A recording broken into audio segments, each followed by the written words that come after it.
Welcome back to चट्टा मीठा। आज मैं कोई रेसिपी नहीं बताऊंगी। हाँ, रेसिपी से रिलेटेड ज़रूर है ये, क्योंकि इसके बिना कोई रेसिपी नहीं बन पाएगी।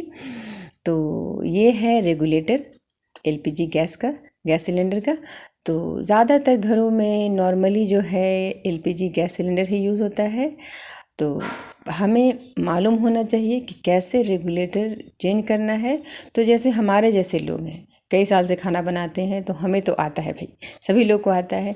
ये मेन वीडियो जो है बिगनर्स के लिए है। जो बच्चे जो हैं, बच्चियाँ जो हैं, नया नया खाना बनाते हैं, उन्हें रेगुलेटर चेंज करना नहीं आता है तो बड़ी मुश्किल हो जाती है।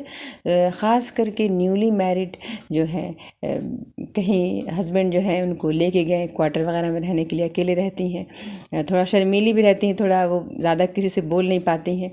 तो सिलेंडर ख़त्म हो गया तो बस अब इंतज़ार है कि शाम में, रात में जब हस्बैंड आएंगे तभी जो है सिलेंडर चेंज होगा और खाना बनेगा। बड़ी परेशानी होती है। मैंने बहुत सारा ऐसा मतलब देखा है। एक आंटी थी तो हमारे घर आई तो उनको मैंने चाय दिया तो कहीं कि आज सुबह से मैंने चाय ही नहीं पिया है भाई, क्योंकि सिलेंडर ख़त्म हो गया है और बहू मेरी है, उसको चेंज करना नहीं आता है, मेरा बेटा आएगा तब।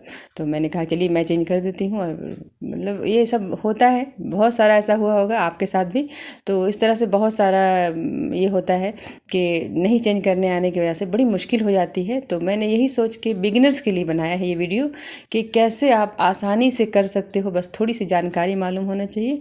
तो ये रेगुलेटर है और ये जो ब्लैक कलर का ये जो है, ये एक रिंग है और ये नॉब है, इसको नॉब कहते हैं। तो जब ये ऑन रहता है तो सिलेंडर चलता है। अब मैं दिखा रही हूँ रेगुलेटर को कि जब ये अभी मैंने ऑन कर दिया है, जब ये ऑन रहेगा तो ये रिंग जो है नहीं ऊपर जाता है। अब ये ऑफ रहेगा तो ये जो रिंग जो है आपको छल्ला जैसा दिख रहा है, तो इसको अप करते हैं तो अप होता है, क्योंकि इसमें थोड़ा सा स्पेस निकलता है, 1/2 सेंटीमीटर के करीब स्पेस, देख रहे हो ना। तो अब जब ये ऑन कर दिया, अभी जब ऊपर है चौड़ा वाला तो ये ऑन है। तो जब ये ऑन रहेगा तो आप चाहोगे करने के लिए, इसको देखिए, इसमें जाके ये चिपक जाएगा। तो कितना भी आप ये रिंग को आप ऊपर करोगे तो होगा ही नहीं। जब ये ऊपर करेंगे तभी थोड़ा सा स्पेस निकलता है, अब वो जाके आपके सिलेंडर में जाके लगता है तो सिलेंडर में बैठ जाता है। तो अभी ये ऑन है तो ये जो रिंग को हम अप करेंगे तो अप होगा ही नहीं। तो जब भी चेंज करना है, फर्स्ट क्या करना है, हमें नॉब को ऑफ करना है। देखिए, ऑफ करने के बाद इतना सा 1/2 सेंटीमीटर के करीब गैप होता है। तो जब ये रिंग को हम इसको अप ऐसे करके पुश करके अप करते हैं तो ये ऊपर आता है, अब वो घाट छोड़ता है। जब घाट छोड़ेगा वही जा करके सिलेंडर में लगेगा। तो आप समझ गए कि जब भी सिलेंडर चेंज करना है, फर्स्ट ये करना है कि नॉब को करना है ऑफ, कि अगर ऑन किया हुआ रहेगा तो नहीं होगा। तो चलिए जी, मैं दिखाती हूँ। मेरा सिलेंडर ख़त्म हो गया है। तो नॉर्मली हम लोग क्या करते हैं, सिलेंडर नॉब ऑफ रखना चाहिए, मैंने भी ऑफ किया था। तो अभी ऑन कर दिया मैंने, और दिखा रही हूँ आपको कि ऑन कर दिया है। तो ये जब हम इसको रिंग को अप कर रहे हैं तो अप नहीं हो रहा है, क्योंकि जब ऑन रहेगा तो ये नहीं हो रहा है। कितना भी आप कोशिश कर लीजिए, ताकत लगा लीजिए दुनिया जहान की, ये जो है ये अप नहीं होगा। और ये जो अप नहीं होगा तो रेगुलेटर जो है सिलेंडर को नहीं छोड़ेगा। देखिए, नहीं हो रहा है। तो आपने देख लिया। अब देखिए, नॉब को मैं ऑफ़ कर रही हूँ, ऑफ़ कर दिया मैंने। जब ऑफ़ करते हैं तो देखिए, अब ये आराम से रिंग को अप कर रहे हैं तो ऊपर आ रहा है ना। तब ये अप करने से तो आसानी से जैसे ही अप करके खींचेंगे, बस वो निकल गया। अब एकदम आसानी से निकल गया। अब जैसे ही निकल जाए तो सिलेंडर में ये देखिए कैप होता है, सेफ्टी के लिए कैप ज़रूर लगा दीजिए, अच्छा रहता है। अब कैप लगा के छोड़ दीजिए, ये ज़रूर ये सब तरीक़ा कीजिए। अब देखिए, ये नया सिलेंडर है।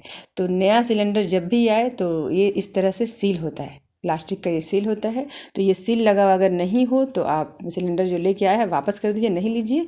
तो इसको निकालना बहुत आसान है, हम लोग को तो आसानी से हाथ से ही निकाल लेंगे। अगर आपसे नहीं निकले तो थोड़ा छुरी से, नोकीली चीज़, किसी चीज़ से भी, चम्मच से थोड़ा खींचेंगे तो ये आसानी से, प्लास्टिक का है, आसानी से निकल जाता है। तो ये हो गया भाई कि इसका हमने सील तोड़ लिया। अब जो है कैप है, तो इसमें एक नायलॉन का इस तरह से रस्सी रहता है, तो इसको अपने तरफ खींचना है और कैप को निकालना। अब इस तरह से कैप आप कितना भी ताकत लगा दीजिए, प्लायर से लगाइए, कुछ भी तो नहीं निकलेगा। पहले फर्स्ट आप जिस साइड हो, दाहिने हाथ से इस नायलॉन की रस्सी को अपने तरफ खींचो, और जो है बाएं हाथ से यानी कि लेफ्ट हैंड से जो है कैप को अप करो, तो आसानी से निकल जाएगा। इस तरह से थोड़ा सा ताकत लगा के बस आप करना। मगर पहले फर्स्ट क्या करना है कि नायलॉन वायर को, जो रस्सी है उसको अपने तरफ, मैं फिर देखिए करके फिर दिखा रही हूँ। आप ऐसे पुश करेंगे तब कैप लगता है, कैप को भी लगाने का तरीका है। तो नायलॉन रस्सी जो है उसको अपने तरफ खींचना है। अपने तरफ जब खींचेंगे, देखिए अपने तरफ खींचिए और खींच करके दूसरे हाथ से कैप को खींचना है, तो बस निकल गया आसानी से। ये निकालने का तरीका मालूम हो गया। अब देखिए ये है जो है सिलेंडर का, ये है सर, ये है। अब इसी में ये जा के हमारा रेगुलेटर जाके बैठेगा, इसी नॉब में जाके बैठना है। तो बस आपने देख लिया कि कैसे निकाला। अब ये जो है, तो निकालते वक्त भी देखिए ये ऑफ रहना चाहिए। ऑफ रहेगा तभी वो जो रिंग छल्ला जो है ऊपर आएगा, तब जाके वो बैठेगा। तो देखिए इस तरह से खोलेंगे, देखिए स्पेस छोड़ता है, वो जाके बैठेगा अंदर, छोटा छोटा बॉल जैसा रहता है। तो ये अब कर लिया, आ जाके बस आसानी से बस नॉब के पास रख के और बस जो मुंह के पास के रख के रेगुलेटर को रखेंगे, बैठ जाएगा। थोड़ा 2-3 बारी ताकत से थोड़ा खींच लीजिए रेगुलेटर को, ऐसे देखिए कि हाँ अच्छे से बैठ गया कि नहीं, थोड़ा सेटिस्फैक्शन ज़रूरी है। कभी कभी नहीं बैठता है, ऐसे खींचा तो तुरंत फट से निकल गया। तो अब देखिए जला के देख लीजिए, अगर कैसा भी कोई स्मेल हो, कुछ भी हो, तो तुरंत जो है ऑफ करके किसी आसपास के पड़ोसी को, लोग को बुला लीजिए। हेल्प लेने में कोई घबराइए नहीं, किसी का हेल्प ले लीजिए। अब चलिए जी मैं आपको एक टिप्स बताती हूँ। ये देखिए मेरा जो है 2/12/2021 का सिलेंडर है। तो जब भी मैं सिलेंडर यूज़ करती हूँ, जैसे नया लगाती हूँ, तो ये डेट लिख देती हूँ। ये ज़रूरी नहीं है, मगर ये इससे क्या होता है कि आपको पता चलेगा कि आपका सिलेंडर जो है कितना दिन चलता है। आप कोई लोग जैसे कैलेंडर, मेरी अम्मी कैलेंडर में लिखती थी, और मैं जो क्या करती हूँ कि सिलेंडर पे ही लिख देती हूँ। वो आसानी रहता है। तो सिलेंडर पे आज जैसे 16 है और जनवरी का महीना है, पहला महीना है, 2022 आ गया, तो 22 लिख दिया, 16 1 22 लिख दिया। 1-2 जगह लिख लीजिए, ताकि अगर बाई चांस चौक एक रखिए, हमेशा सिलेंडर के पास मैं एक चौक रखती हूँ और डेट लिख लेती हूँ। तो अगर इससे आप, इस वीडियो से आपको ज़रा सा भी हेल्प मिला है, तो ज़रूर इसे लाइक कीजिए, शेयर कीजिए और हमारे चैनल को सब्सक्राइब कीजिए और शेयर ज़रूर कीजिए।